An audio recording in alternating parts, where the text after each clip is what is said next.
Hi, welcome to my channel. இன்றைக்கி வந்து நம்ம என்ன பார்க்க போகிறோம் அப்படின்னா, ஒயிட் பன்னீர் மசாலா தான் பார்க்க போகிறோம். அது வந்துட்டு காரம் எதுவும் இல்லாமல் நம்ம வந்துட்டு சிம்பிளாக எப்படி பண்ணுறதுன்னு பார்க்கலாம் வாங்க. ஃபஸ்ட்டு வந்துட்டு ஒரு பேன் எடுத்துக்கோங்க. ஆயில் வந்துட்டு தேவையான அளவு விட்டுக்கலாம். இப்போ வந்து பன்னீரை வந்து நல்லா கட் பண்ணிக்கோங்க. இந்த மாதிரி க்யூபாக கட் பண்ணிவிட்டு அதை வந்துட்டு அதில் ஆட் பண்ணிக்கலாம்.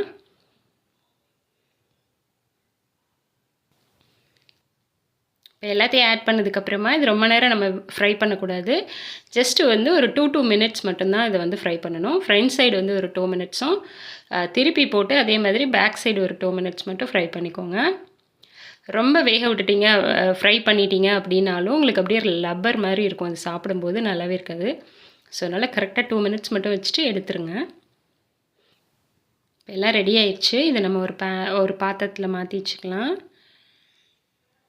அப்படியே ஓரமாக இருக்கட்டும்.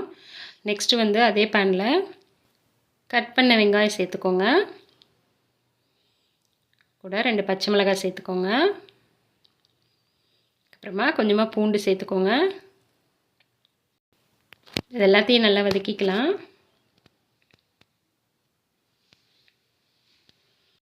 அது கூடவே வந்துட்டு கொஞ்சமாக சோம்பு கொஞ்சமும் கசகசா கொஞ்சமும் சேர்த்துக்கோங்க.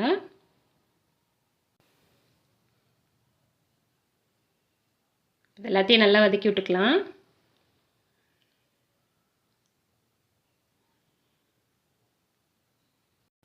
இது கூட கொஞ்சமாக முந்திரி பருப்பும் பாதாமும் ஆட் பண்ணிக்கோங்க.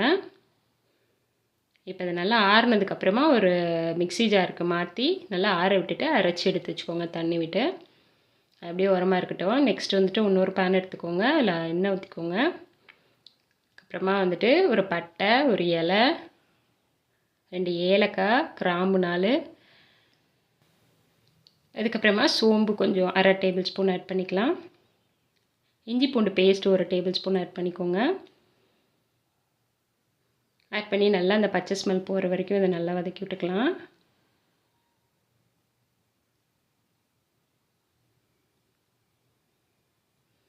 நல்லா வதங்கிருச்சு. இப்போ வந்துட்டு நம்ம அரைச்சி வச்ச அந்த வெங்காய பேஸ்ட் ஆட் பண்ணிக்கலாம். நல்லா கலந்து விட்டுக்கோங்க. தண்ணி வந்து இதில் தேவையான அளவு தண்ணி ஆட் பண்ணிக்கோங்க.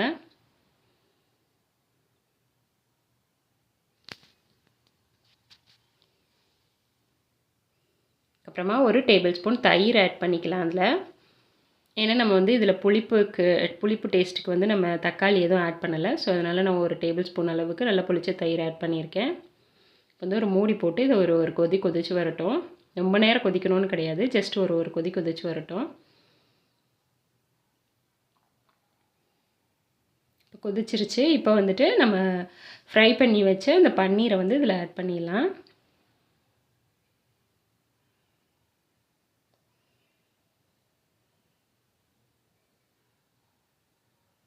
அடுப்பை வந்து நீங்கள் லோவாகவே வச்சுக்கோங்க.